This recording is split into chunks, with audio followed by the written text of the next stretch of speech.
Yo. Welcome into the ChrisBeCappinn show, man. Today is February the 9th. There are tons of NBA action on the board for today. I have three games that I want to go through that I really like, three bets that I've made so far today. So we're going to jump right into it. Yesterday, I think I didn't bet anything officially yesterday, but I think the short list would have went 2-2.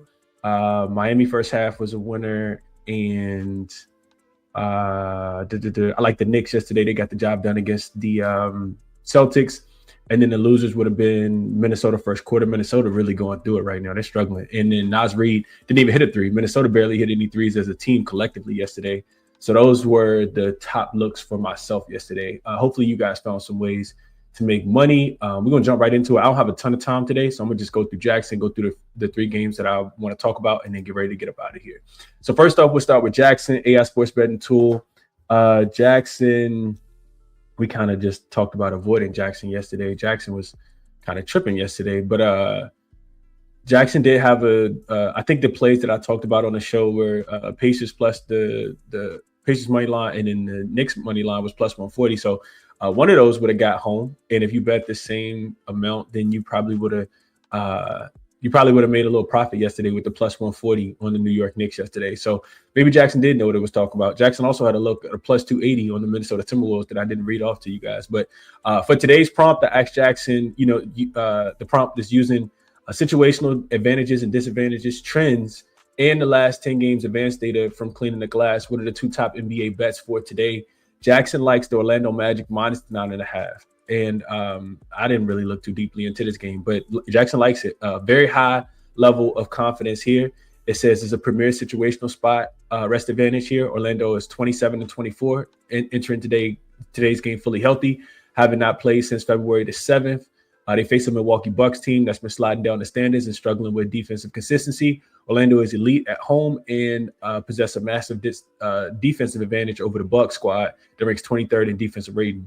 So the Magic home court dominance starts with their ability to dictate tempo, as they rank third in tip win percentage, 70.6. They face a Milwaukee Bucks defense that allows 116.6 points per 100 possessions. Orlando's offense is elite at protecting the ball, the 8th in turnover percentage, which will prevent Milwaukee from getting easy transition opportunities.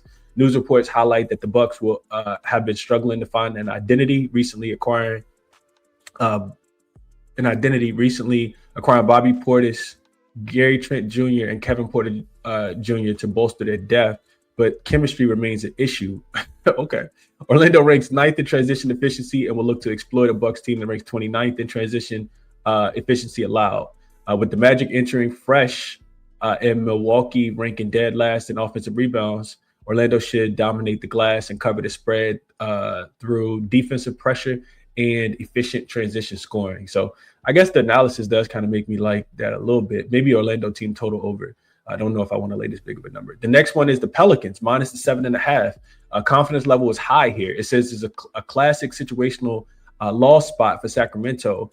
They're 12-42 after playing their second game in 24 hours after a physical contest yesterday, which they didn't play yesterday, but the day before. They now have to travel to New Orleans to face a Pelicans team that, while struggling overall, matches up well with Sacramento's league worst defense. The Kings are navigating a roster vacuum with veterans like DeMar DeRozan and Zach LaVine still adjusting to a system that ranks 28th in defensive rating. So the Pelicans' path to victory lies with their relentless attack at the rim. New Orleans ranks number 1 in the NBA in shot frequency at the rim, 42.3%, which is a nightmare for Sacramento's defense that lacks interior shot blocking, while the Kings have added scoring punch with DeMar DeRozan and LaVine. They rank 28th in defensive rating at 119.8 and often struggle to get back in defensive transition. So those are the two looks. The Pelicans minus the 7.5 and Orlando minus the 9.5 for Jackson. We will recap those tomorrow. Best of luck if you're tailing. The link is in the description if you guys are interested in checking out Jackson. Let's get into the three games I want to talk about. So this first one is the Detroit Pistons and the Charlotte Hornets. Want to make sure I have all the stuff pulled up. All right. So Jalen Duren, I see listed as probable. Ryan Holland is out. And on the Charlotte side of things, they should be pretty healthy. Kobe White still listed on the injury report to make his season debut. And then Malachi Branham also listed as out. So I'm looking into this is one of the first games that kind of jumped off the page to me yesterday. Yeah, I saw this open at 2.5. Detroit was laying 2.5 in Charlotte, and we know Charlotte has been an absolute juggernaut. They've won like I think 9 games in a row, longest win streak since like 1999. They have revenge in this spot as well. Charlotte actually got smoked the last time that they played Detroit earlier this season. Detroit was laying a big number. Pretty sure with some injuries in that game. Didn't really go back and look too deeply into it, but I think Detroit was laying 10.5. They won the game by they smoked them. They beat them by like 20, 25, I think it was. Matter of fact, let's see, what was it? They actually beat them by 26. Yeah, 26. So Detroit has the rest advantage. Charlotte has the revenge, double-digit in-season revenge. And like I said, Charlotte's been absolutely hooping. I kind of think it comes to an end here. I like Detroit here. They've been a better team for season. Of course, they're the best team in the Eastern Conference. But even over their last 5 games, I feel like Charlotte has some hype, and Charlotte's been good. I haven't really been making any money with them, but shout out to you if you have been. I understand if you want to continue to ride the train. Last 5 games, Detroit's still been a better team. They put up better numbers in general in the last 5 games. Both teams actually rank right outside the bottom 10 in strength of schedule in their last 5 games, so neither team really playing against anybody good, even though Detroit did just beat up on the Knicks. Detroit, specifically, second in offensive rating, second in defensive rating. They're number 1 in efficiency differential, second in points per game, second in points allowed per game in their last 5 games, while Charlotte is 9th in offensive efficiency, 8th in defensive efficiency, and they're scoring the 16th most points, allowing the 4th fewest points, all in their last 5 games. So I kind of feel like Detroit gets up for these games. They've been really, really good against, these teams. You could argue the same thing, right? I think Charlotte has a record of like 14-1 or 15-1 when they have the starting lineup that they will have tonight. But I like Detroit in this game. I think -3, 3.5. I guess the sharps or the early money is coming in post, Super Bowl is coming in on Detroit, and I think Detroit's the right side in this game. The only way I'm looking to bet it, I wouldn't take Charlotte in this spot. That's my thought process. I think the magic runs out tonight for the Charlotte Hornets. All right, next game up is the Bulls and the Nets. I know it's a gross game. You guys are probably thinking, Chris, why are you even talking about this game? Like, you got 2, tanking or semi-tanking teams, but I do think that there's value in this game, and that's why I'm talking about it. So on the Chicago side of things, Jalen Smith is questionable. Josh Giddey has been upgraded to doubtful, probably won't play. No Zach Collins. Trey Jones also remains out. Jalen Smith is questionable. I think I said it already. And then the Brooklyn Nets side of things, Michael Porter Jr. is out, and Edgar is out. He's also out. So you got 2 rotational players out for Brooklyn, and that's really where it started at for me. I was looking at the lines, and I saw Michael Porter Jr. was out. They're listing him for rest, and because Brooklyn is a tanking team, I do think that you can fade him in this spot. So a couple things I looked at. I know we just faded the Bulls. We took Denver in that last game, and Denver had to fight tooth and nail in the 4th quarter to come back and win that game. Chicago actually was neck and neck with them. I think it was a tie game going into the 4th quarter, or Chicago might have been up 1. They absolutely let up off the gas and just couldn't finish in the 4th quarter in that spot. Now I think you come back with Chicago in this spot. Chicago's actually lost 3 straight games they've lost 4 straight games in a row. So one of the strong systems that I have is on teams that's lost 4 games in a row, but then they're laying, more than a possession on the road. This line's 3.5, 4 on most books, and that's a pretty solid trend. Those teams cover north of 60% of the time, just pure database in general. But then I also look at the Nets and just their most recent games after a win, right? They were recently involved in the game with the Wizards where they were just trying to see who could tank the hardest, right? The Wizards rested everybody and said, you know what, Brooklyn, y'all gonna have to beat us because we're gonna take even our starters out in that game. So the Nets had to win. And I looked at the Nets after they've won their last few games. The last 4 times that the Nets have won, they're 0-4 in their following game, 1-3 against the number. They lose by average of 22 points per game. So they don't want to win. We know that the Nets don't want to win. That's why they sit in MPJ. And then when I went and looked deeper, right? So then I looked at the games where MPJ does sit, and the Nets this season without MPJ are 1-9 straight up. The only win that they got came against the Utah Jazz, who of course are also trying to do their best job to tank.